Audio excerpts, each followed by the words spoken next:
Sorry about that, ladies and gentlemen. I had my mic on mute, did not know it.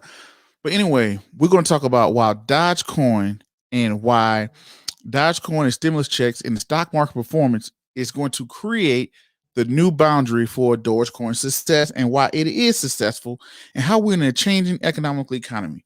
But ladies and gentlemen, y'all stay tuned. We're going to get straight into it. If you haven't done so, go ahead. Hit the subscribe button.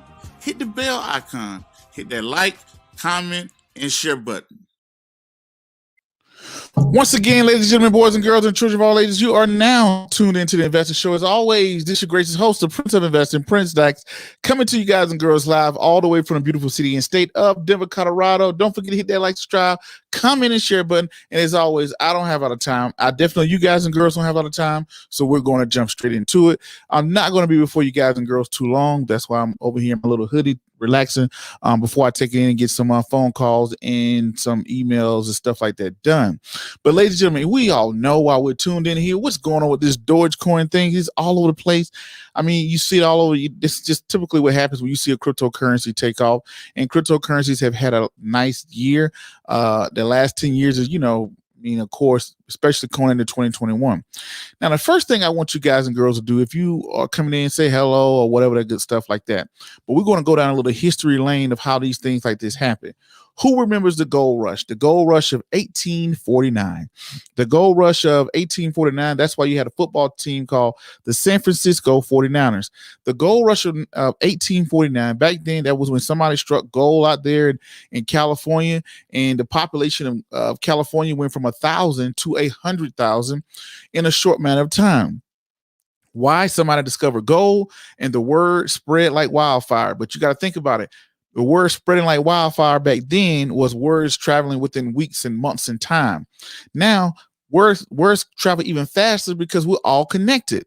So for back then, during the 1849 gold rush, it took a while before the word even got to the East Coast that you can come out to California and dig up gold and strike it rich. So when you looked at the gold rush back then, they considered it a rush. But today, I look at now, we have a digital gold rush. What I mean by digital gold rush is that people now find it a quick and easy way to get rich or to make a lot of money. So everybody's into it. It's like our modern day gold rush. Take me, for example. I sit on this show here. I'm a financial guy. I study finances. I'm a fundamental person, all of the good things like that. But today we're in a digital world, right? We're in a very digital world. So anyway, when you look at the gold rush, do we have a gold rush today? Is that what we're facing today? You got to think about it. It's the same psychology of the 1849 gold rush. The 1849 gold rush came into place. Somebody struck gold and said, hey, look, you can come out to California, get this gold. It's a bunch of it out here. You can get extremely rich. Everybody moved to California, making it overpopulated. Everybody ran to it. That's what pushed up the asset price. All those are the good things, right? Now, when you look at today, are we in the midst of a digital gold rush? Why do I own Dogecoin? Why do I own Bitcoin? Why do I own Stellar? I don't know. It's almost like a lottery ticket almost, right? It's that, hey, I like those returns. I like this what's going on. Now you got to think about it. Now word travels even 10 times faster. I mean, 1,000,000 times faster. Now with a tweet, boom, someone can go live. They can make a meme. Thousands of people can see it at one time. People reshare it. So the gold rush is even more intensified in 2021. The next thing, look at the mentality of when somebody purchases a Dogecoin or majority of the cryptocurrencies. There are 9,000 cryptocurrencies out there. This is the same mentality that I take when I go and buy a stretch off. I really feel like right now we have a stretch off mentality. And why do we have a stretch off mentality with more majority of the cryptocurrencies? One, it's cheap, it's easy, it's fast. Somebody can pick up their phone just like this, boom, boom, boom, boom, boom, and I can go in here and buy a bunch of random cryptocurrencies I know nothing about. I may log in tomorrow, they may take off. I may log in a year from now, they may take off. They may not become nothing. That is the same mentality that I take when I go to the 7-Eleven and I say, hey, get me $10 worth of stretch offs. When I say get $10 worth of stretch offs, I don't know what none of that stuff is. I go outside, I stretch it off. If it works, great. If it doesn't, I throw it in my car, I drive off. So now it seems like now we're in a digital stretch off. So we got a gold rush because people are striking it rich, everybody running to it. Then we have the stretch off mentality going into what's supposedly to be an investment. Now you have, of course, if you pay attention, you saw Warren Buffett speak last weekend. Warren Buffett, he spoke at Berkshire Hathaway, his annual meeting. He did it.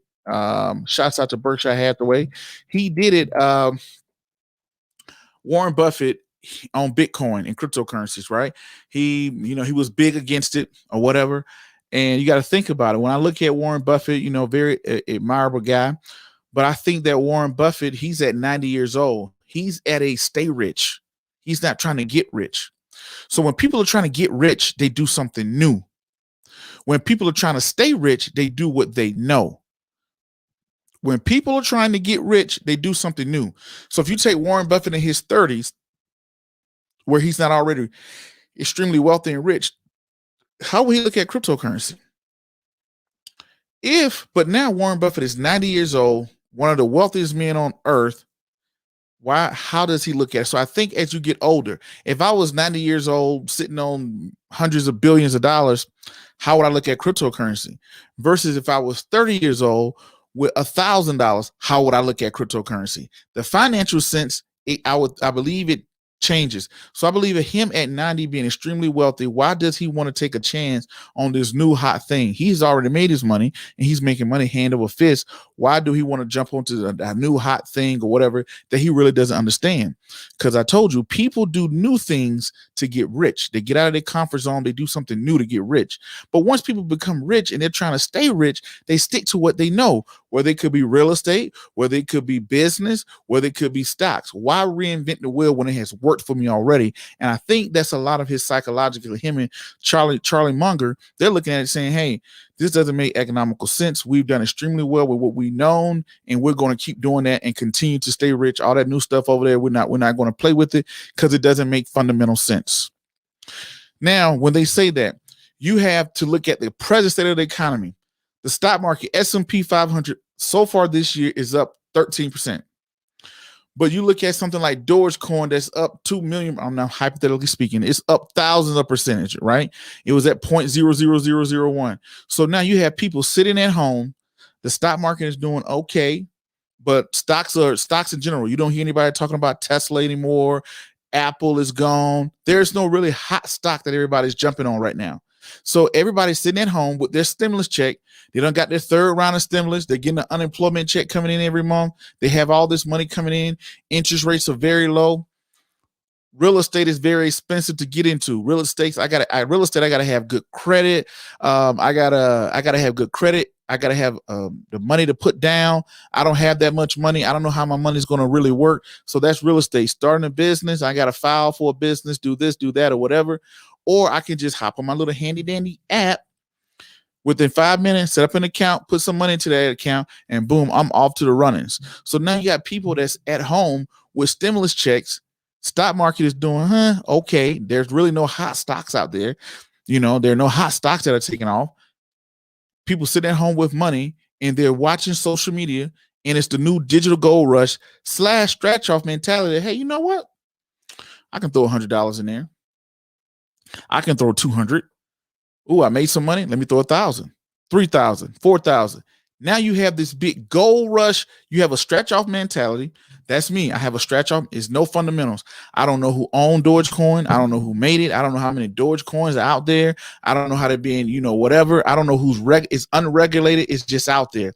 But have I made money off of it? Yes, I have seen my account go up. Have I made money off of Bitcoin? Yes, I have made money off of them. Do I understand them fundamentally? No. Would I go out there and recommend it to somebody? No, because I can't back it up with anything. Which takes me to these two books. This book is called Security Analysis. This is the Bible. The original book is the Bible by Benjamin Graham, who is the mentor to Warren Buffett. This is the Bible for value investing. He was one of the first investors that I've seen and dated in the early 1900s, and he's taught at Columbia University. And what he did was he was the first ones that turned stocks into fundamental businesses. Like, hey, instead of just looking at it as a stock that went up, let's look at the fundamentals. This is where security analysis came into play. And before this, Benjamin Graham spoke about how he used to speculate all the time. Until one day he read security he said, hey, instead of looking at this company that just goes up, what if I look at the fundamentals of the company? Then he started to build these fundamental analysis of companies, and he became the godfather of value investing, giving the birth to Warren Buffett, who gave the birth to so many other investors, right? So he looked at it totally different. So he was the father of value investing. He spoke about how he used to speculate and lost all his money on these get rich schemes all the time before he started to really look at, instead of looking at a stock, he looked at a company. The next one is Jesse Livermore, the world's greatest stock trader. He spoke about in this book about how these stock pools before, when the SEC didn't exist during Jesse Liverpool's time. And what they used to do, they used to talk about these dark stock pools that used to just pile money into a place and push things up completely off of speculation, right? He said the average public didn't look at, all the average public saw was the stock was going up, up, up, up, up. They didn't know who was buying it. So people would go out there and just say, what? It's going up. I'm going to buy it. I'm going to buy it. I'm going to buy it. And behind the scenes, it would be these guys that would just be pumping all their money, these big whales that just be pumping all their money. And that's what we know today as a classic pump and dump. That was perfectly legal back then because the stock market was unregulated. The SEC didn't come along until the 30s.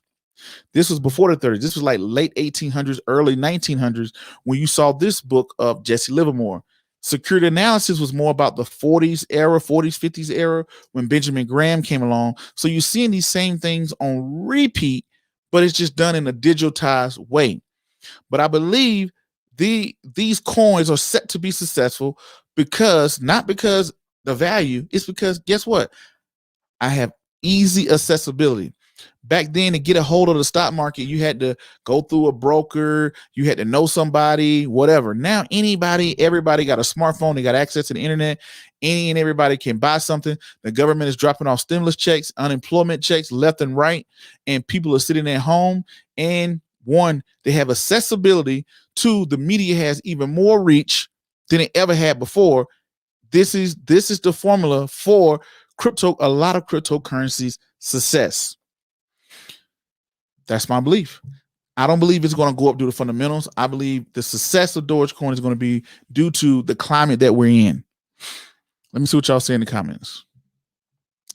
Let's see what y'all are saying. Bitcoin L said, Bitcoin L, that's a funny name. He says, what's up, Prince? What's going on, Bitcoin L? Where's my sounds at? Where are my sounds at? I got to get my sounds in here. See if they on. What's going on, Bitcoin L? Yvonne is from Minneapolis. What's going on, Yvonne? I've never been out to Minneapolis. Antonio, what's going on, my man? He says, good evening. Good evening, guys. Good evening. L Atlas Basis. How's it going, Prince? I'm doing pretty good. I got a lot of things going on, but hey, we're making it work. Antonio said, I just missed the gold rush of 1800. I won't say you missed it. I think that what happened, Bitcoin is set up because people felt like, man, I missed on Bitcoin. I missed on Ethereum. But guess what? Now, what about this little thing that's worth 0.002? Maybe if I can put $100 there, put $100 there. It's the same mentality that we take off, that we use for stretch offs. Bitcoin L says true. Bitcoin L says, but I think I brought some DogeCoin, but I still brought some. You're right. I still brought some too. I purchased lottery tickets in my life before, probably about 3, 4, 5 times. But you have to know where you're at. This is an honest podcast of saying, let's be honest with ourselves. Some people try to, the more Dr. Robert Smith, shout out to him. He came onto the show. He said, the more intelligent you are, the more you can BS yourself into believing you're right. So people could get in like, well, cryptocurrency is because of the financial fundamentals. No, it's not, man. Nobody's out here buying Dogecoin and this coin and that coin because they think it's because they know the fundamentals. Nobody knows the fundamentals. Nobody knows who owns it. Nobody knows where the servers are located. We don't know how many Dogecoins are coming out a day. Most of us don't know nothing about it. We read some random blog, some random YouTube podcaster like myself, and they say, hey, I'm going to take a risk on it. They started to make some money. Now they're a genius. Bitcoin, he said facts. Young Trill says, appreciate you for all the game. You taught me how to buy my first stock on TD Ameritrade. Oh man, appreciate that. Appreciate that. I almost hit the wrong button there, Tim. Illuminati say you're wrong. You say I'm wrong. Tell me what I'm wrong about. I definitely know everything. Ken says where to buy. I know for DogeCoin, I know crypto.com has one. Crypto.com has one, and you have, I don't think Coinbase has DogeCoin. I don't think you can buy it on DogeCoin. Max B, that's my guy. What's going on, Max B? So he says y'all can have them lottery tickets. He said I'm a stock. I think I'm gonna stick with SI. SI, that's Silvergate. You know who else has SI? Kathy Woods has SI. Silvergate. They're building the infrastructure to this. Now Power says, hey y'all, how y'all doing, Ms. Powers? I will be keeping the DogeCoin for long term, the same as an investment that I make. Yes. And there's nothing wrong with that. It's nothing wrong with speculating. I have gone to Vegas. I have gone to crap tables and placed money on crap tables. I have purchased lottery tickets in the past. I have purchased penny stocks before. But the thing about it, as I look as an investor, long as you know where you're at in any relationship, whether it's right or wrong or indifferent or whatever, as long as you know where you stand, that's what you have the most clarity. Most people try to come in and BS themselves around and think like, oh no, this, whatever is happening.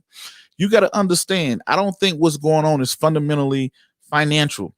Like I said, you could go read this book here, The World's Greatest Stock Trader, when it talked about before the stock market was regulated, what was going on in the market. After that, read Security Analysis. It's a big Bible here. You read this one and you're going to see Benjamin Graham, the godfather of value investing, talk about exactly this is what he was doing before he got into value investing and looking at stocks as little companies, who was the godfather to Warren Buffett, the mentor to Warren Buffett. So who is, who's the father of value investing. So you got to look at this when you have things, you got for people who are just tuning in, look at the 1849 gold rush. That's why you have the San Francisco 49ers. In 49, the gold rush of San Francisco, everybody ran to it, not because of the fundamentals. We heard you can get rich. The difference now is social media words can get out like lightning fast, way faster now than they did back then. The word travels even faster. 2, this is like a digital scratch off, ladies and gentlemen. People are just looking at it saying, hey, people are like, well, Prince, I heard Amazon is going to accept DogeCoin. Says who? Did Amazon say that? No. Where did you read that from? Oh, I heard it on an app. Okay. Who wrote that? What validity do you have? Do you even know who owns DogeCoin? No. How many out there? No. But I heard, so it's completely speculative, and there's nothing wrong with that. Just don't try to BS yourself into being some kind of psychological genius. I have doubled my money with DogeCoin, right? But I'm not going to sit here and be like, guys, I was a genius because I knew. No, it was a lottery ticket, man. It's the same thing that if I went down to 7-Eleven and said, hey, I got $100, give me that stretch off. And if I go outside and stretch one off, I'm not going to say I'm a genius. I'm going to be like, I got lucky. Cool. Throw it, cash it in, move on, go on with your life, right? Now Power said, she said, thanks for your video on Uber, Prince. I see you still believe in getting nervous, but still holding. He said, getting nervous. Oh, you did? She saw the video on Uber. Yes. I didn't dive as deep as I wanted to on that video. I didn't go into the balance sheets and income statements like I really, really wanted to, because my schedule has been pretty packed as of late. But I'm looking at the story of Uber more than the finances. Sometimes I still see their finances, but I'm looking at their story. Nana Powers, you saw me talk about EBITDA. How close are we getting to EBITDA? Is the question that I want to, the only thing I care about is Uber is, are you going to become profitable by the end of the year, 4th quarter? Are they moving towards profitability? So yes, but then again, I see them out in Europe having to classify contractors as workers. If that starts a trend, that's going to affect the EBITDA. And that's going to affect their profitability. So I'm looking at that story to see if Uber can turn profit. That's it. by the fourth quarter. They're saying they're going to be profitable by the fourth quarter. And I saw that they were still saying they was on that trend. So I'm going to rock with them. Of course, the stock went down, Lyft went down, things like that. The Uber, the only bad thing I saw was the workers in the UK, and also, of course, their rides are down. So the rides have been down since the pandemic. I want to see if their rides can turn around. She said, oh, you said, believe in Uber, you getting nervous? Oh, she said she's getting nervous. Okay.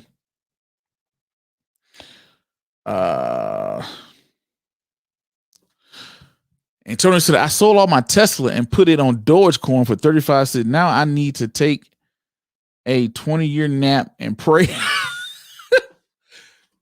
Antonio, you see what you just did? You see what you just did. Now, last year, everybody was all over Tesla. Oh, it's the greatest thing in the world. Tesla, stock split, best thing in the world. Apple, stock split, best thing in the world. Now, Tesla hasn't been a hot company this year. Soon as it starts to decline stock price wise, everybody's going on to the next hot thing. That's life, right? People, they'll ride with you on your way, as long as you're doing good, Antonio. Now you're like, you know what? I'm out of here. I heard DogeCoin is the next thing. He said, I sold all my Tesla. And, this is the gold rush, baby. This is the gold rush. This is what people did when the gold rush happened in 1940 and 1849. People left their small towns in Georgia, packed up everything they had, left their wives, left their families, and went to California to strike it rich. That's what people did. Max B said robot drivers will be what Uber take from Uber. Yeah. I've definitely seen them do that. They have what they call the auto cab. They also brought out auto cab. They partnered and made auto cab to where they're allowing cab drivers like, hey, if you want to be your own worker, you can download Uber and have auto cab and get routes out of Uber to go take for yourself and be your own business if you want to. So they're saying, hey, they're kind of working with cab drivers to say, not let cab, they become a dispatcher for cab drivers. So that was pretty cool. Everybody knows autonomous and self-driving cars will eventually be here, but I think that's more like 5 years at least in the future where we see that being open in big cities. So yeah, that's what people are saying. People say, that's why I said Tesla come up with those self-driving cars. Buy Uber. That's what I think the best thing to do there. Buy Uber. Nana Power says, we shall see. I'm holding on to all my shares. Yes, I'm not worried about a decline if I understand the fundamentals in your story. If I understand your story and I'm watching the story of Uber and I look at them and, they're going through those growing pains.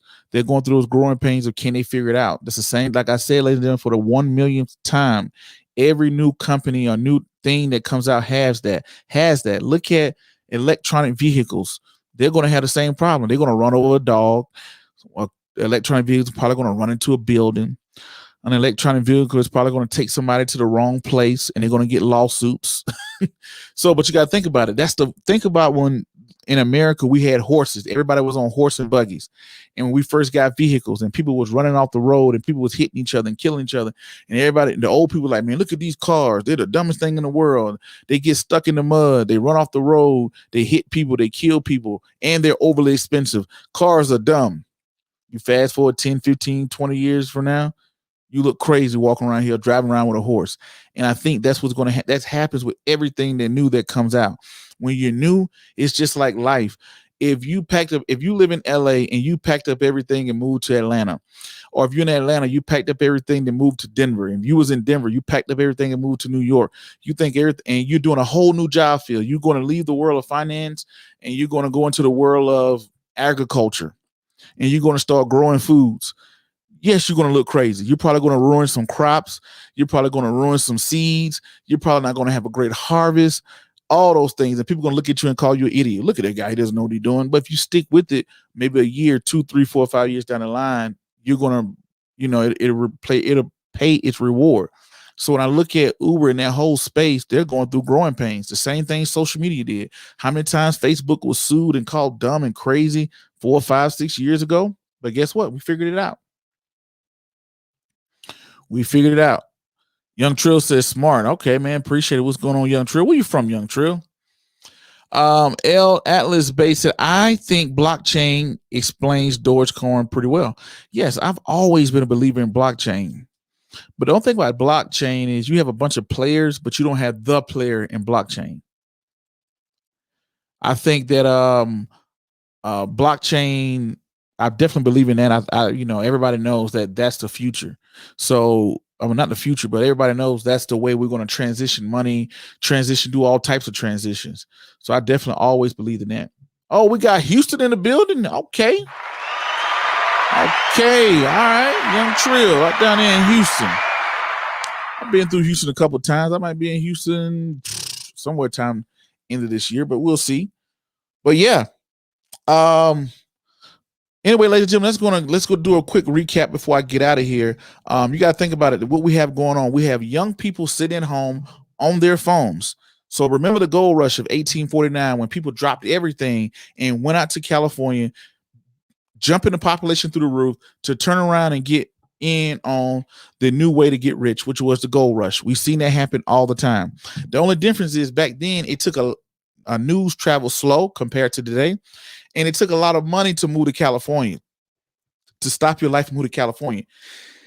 Nowadays, we have easy accessibility. People don't have to stop their life and do nothing. People can just pick up their little handy dandy phone, jump onto the internet, download an app, and boom, they're in on the gold rush. This is why you're going to see such fast growth in cryptocurrency. The second thing is, ladies and gentlemen, you're talking about accessibility has increased. 2, fund managers don't have access.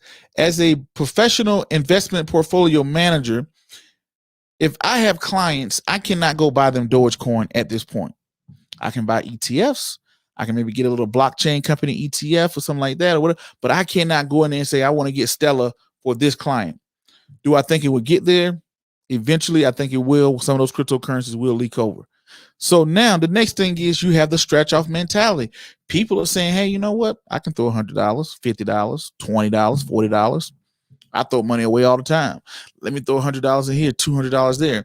They go in here to crypto, Coinbase.com, whatever, and they say, hey, look, it's 1,000 comments, and not comments, but it's 1,000 cryptocurrency. I'm gonna buy $5 worth of that, $10 worth of this. It's the same mentality when I go into stretch off.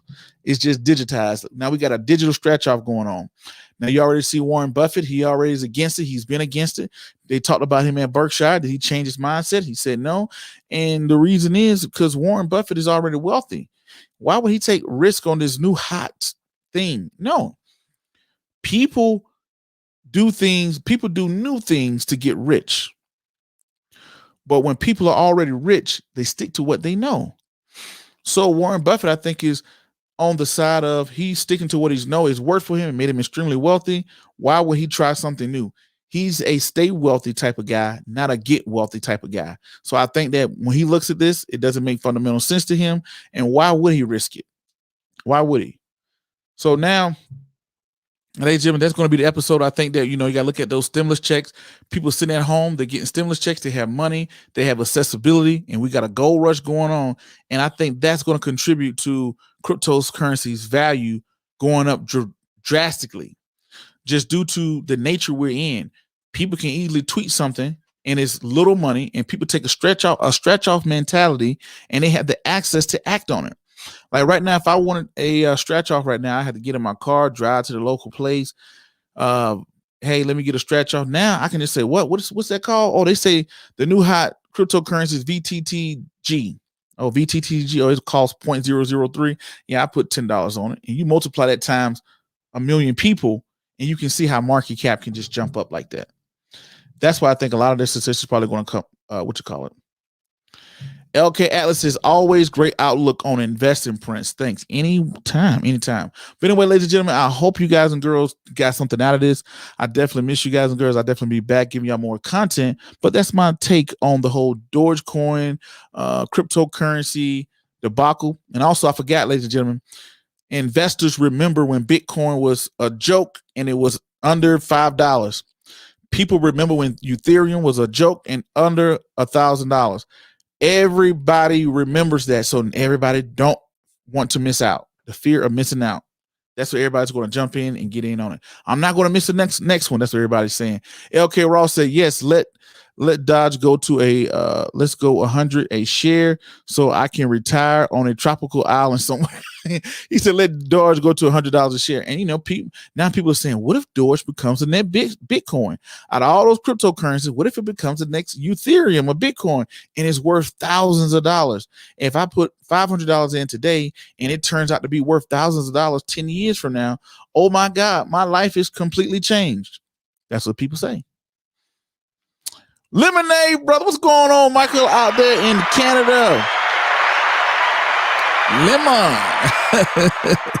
That's my guy, Michael, out there in Canada. Lemonade Brothers, what's going on, man? Glad to see you in here right when I'm getting ready to get out of here. Glad to see you, man. I hope all is well with you.